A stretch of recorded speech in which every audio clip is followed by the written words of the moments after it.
Kinakakatakutan na siya ng mga kriminal sa kanilang lugar.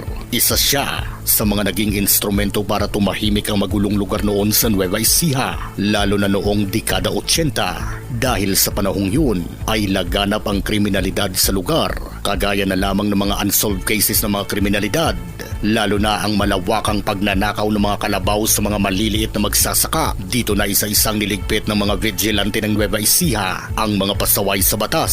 Sino mag-aakalang ang isang nobelista, direktor, producer, comics writer at police patrolman ay may tinatago pa lang isang madilim na lihim bilang isang kilabot na berador ng Nueva Ecija. Siya si Henry S. Cruz o mas kilala sa alias Pogi. Ipinanganak noong April 30. Walang malinaw na detalye ng taon ng kanyang kapanganakan. Galing umano sa pamilyang may kaya sa buhay ang angka ni Henry na tubong Pampanga, kung saan naging vice mayor ang kanyang ama sa isa sa mga bayan nito. Pero lumipat sila sa San Mariano, Santa Rosa, Nueva Ecija kasama ang tatlong niyang mga kapatid na sina Gani,